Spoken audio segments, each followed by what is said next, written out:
നമസ്കാരം. കർണാടക രാഷ്ട്രീയത്തിൽ ദിവസങ്ങളായി നിലനിന്നിരുന്ന ഭരണമാറ്റ അഭ്യൂഹങ്ങൾക്കും നാടകീയ നീക്കങ്ങൾക്കും വിരാമമിട്ട് കർണാടക മുഖ്യമന്ത്രി പദവിയിൽ നിന്നും രാജി പ്രഖ്യാപിച്ച് സിദ്ധരാമയ്യ. കോൺഗ്രസ് ഹൈക്കമാൻഡിന്റെ കടുത്ത നിർദ്ദേശങ്ങൾക്ക് വഴങ്ങിയാണ് സിദ്ധരാമയ്യയുടെ രാജി പ്രഖ്യാപനം.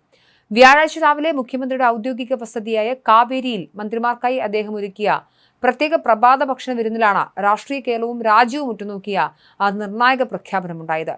പാർട്ടി വൃത്തങ്ങൾ അനൌദ്യോഗിക മന്ത്രിസഭായോഗം എന്ന് വിശേഷിപ്പിച്ച ഈ വിരുന്നിൽ വെച്ച് നിലവിലെ ചേരിതിരിവുകളെല്ലാം ഉപേക്ഷിച്ച് ഉപമുഖ്യമന്ത്രി DK ശിവകുമാറിന് പരിപൂർണ പിന്തുണ നൽകാൻ സിദ്ധരാമയ്യ സഹമന്ത്രിമാരോടും പാർട്ടി പ്രവർത്തകരോടും ഔദ്യോഗികമായി ആവശ്യപ്പെട്ടു.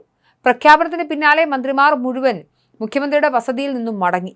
വ്യാഴാഴ്ച വൈകുന്നേരം 3 മണിയോടെ രാജ്ഭവൻ സെക്രട്ടറി വഴി ഗവർണർക്ക് രാജിക്കത്ത് കൈമാറാനാണ് മുഖ്യമന്ത്രിയുടെ ഓഫീസിന്റെ തീരുമാനം. ഗവർണർ താവർചന്ദ് ഗെഹ്ലോട്ട് നിലവിൽ വ്യക്തിപരമായ ആവശ്യങ്ങൾക്കായി ഇൻഡോറിലായതിനാലാണ് സെക്രട്ടറി വഴി രാജി സമർപ്പിക്കുന്നത്. നേതൃമാറ്റ പ്രഖ്യാപനം പുറത്തു വന്നതോടെ പുതിയ മുഖ്യമന്ത്രിയായി നിശ്ചയിക്കപ്പെട്ട DK ശിവകുമാറിന്റെ ബംഗളൂരുവിലെ വസതിക്ക് മുന്നിൽ കോൺഗ്രസ് പ്രവർത്തകർ വലിയ രീതിയിലുള്ള ആഘോഷങ്ങൾ ആരംഭിച്ചു കഴിഞ്ഞു. അണികൾ കൂട്ടത്തോടെ മുദ്രാവാക്യം വിളിക്കുകയും പരസ്പരം മധുര പലഹാരങ്ങൾ വിതരണം ചെയ്യുകയുമാണ്.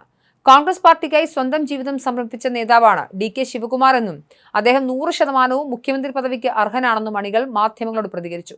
സിദ്ധരാമയ്യയും DK ശിവകുമാറും മനുഷ്യന്റെ 2 കണ്ണുകൾ പോലെയാണ് കർണാടകത്തിൽ കോൺഗ്രസിനെ നയിച്ചതെന്നും ഈ വലിയ അധികാര കൈമാറ്റം വിജയകരമായി പൂർത്തിയാക്കിയ കോൺഗ്രസ് ഹൈക്കമാൻഡിനും രാഹുൽ ഗാന്ധിക്കും KC വേണുഗോപാലിനും നന്ദി അറിയിക്കുന്നുവെന്നും വസതിക്ക് മുന്നിൽ തടിച്ചുകൂടിയ അണികൾ വ്യക്തമാക്കി.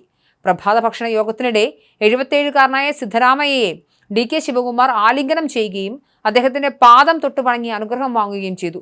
ഈ വികാരനിർഭരമായ ചിത്രങ്ങളും വീഡിയോയും സോഷ്യൽ മീഡിയയിൽ ഇതിനകം തന്നെ വലിയ രീതിയിൽ പ്രചരിക്കുന്നുണ്ട്. കോൺഗ്രസ് അധ്യക്ഷൻ മല്ലികാർജ്ജുൻ ഖർഗെയുടെ വസതിയിൽ ചൊവ്വാഴ്ച 6 മണിക്കൂറോളം നീണ്ട ചർച്ചകൾക്കൊടുവിലാണ് ഹൈക്കമാൻഡ് നേതൃമാറ്റത്തിൽ ഉറച്ച തീരുമാനമെടുത്തത്. ചർച്ചയിൽ തനിക്കാണ് ആകെയുള്ള 134-ൽ 100 MLA-മാരുടെയും പിന്തുണയെന്നും അടുത്ത നിയമസഭാ തെരഞ്ഞെടുപ്പ് വരെ തന്നെ തുടരാൻ അനുവദിക്കണമെന്നും സിദ്ധരാമയ്യ ആവശ്യപ്പെട്ടിരുന്നു. എന്നാൽ 2023-ലെ നിയമസഭാ തെരഞ്ഞെടുപ്പ് വിജയത്തിന് ശേഷം 2.5 വർഷം കഴിഞ്ഞാൽ സ്ഥാനം മാറാമെന്ന മുൻധാരണയുള്ളതിനാൽ പാർട്ടിയെ കൂടുതൽ പ്രതിസന്ധിയിലാക്കാതെ രാജിവെക്കണമെന്ന് ഖർഗെ നിർദ്ദേശിക്കുകയായിരുന്നു. നിലവിൽ കോൺഗ്രസ് ഭരിക്കുന്ന 4 സംസ്ഥാനങ്ങളിൽ കർണാടകയിൽ മാത്രമാണ് OBC വിഭാഗത്തിൽ നിന്നുള്ള മുഖ്യമന്ത്രി ഉള്ളത്.